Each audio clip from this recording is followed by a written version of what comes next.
네, 한편 오미크론 변이에 맞게 대응 체계를 바꾸기로 하면서 밀접 접촉자와 자가격리 기준도 지금과는 달라집니다. 자세한 내용들은 윤영탁 기자와 살펴보겠습니다.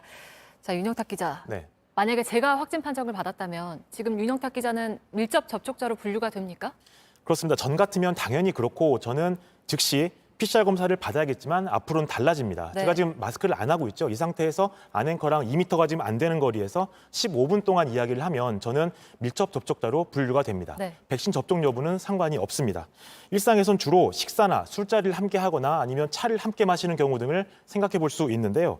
반대로 이야기하면 마스크 등 장비를 했을 경우에는 웬만하면 밀접 접촉자로 분류가 안 된다. 이렇게 이해하시면 될 것 같습니다. 네. 그리고 지금은 밀접 접촉자는 대부분 자가격리를 해야 하는데 이것도 바뀌는 거죠? 그렇습니다. 백신 접종을 완료한 사람들은 본인이 확진 판정을 받지 않는 이상은 자가격리를 받지 않는다 이렇게 이해하시면 될 것 같습니다. 네. 수동 감시, 그러니까 일상생활을 하면서 증상이 없을 경우에 6일째에 PCR 검사를 다시 받으면 됩니다. 미접종자는 지금처럼 자가격리를 해야 하는데 이 기간도 열흘 내서 일주일로 줄어들게 됩니다. 네. 근데 그 접종 완료자라는 기준이 방역 패스 기준하고는 다르다면서요? 맞습니다. 이게 지금 상당히 시청자분들이 헷갈릴 수 있는 부분이라서 네. 프로 좀 정리를 해봤는데요.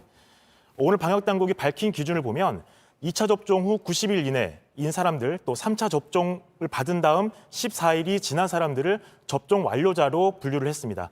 참고로 밑에 방역 패스 기준을 적어놨는데요. 그건 2차 접종 후 6개월이 안 된 사람들을 방역 패스 통과할 수 있는 기준으로 삼았습니다. 다르죠?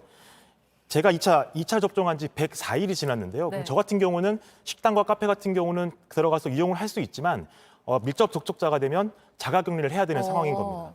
똑같이 3차 접종 후 보름이 2주가 안 된 사람들도 네. 마찬가지 상황이 됩니다. 면역을 고려한 건데 기준이 다르기 때문에 혼란이 불가피한 상황입니다. 네. 근데 이런 내용들이 그러면 언제부터 적용이 됩니까? 근데 제가 지금까지 설명드린 내용은 모레부터 바로 시행이 됩니다.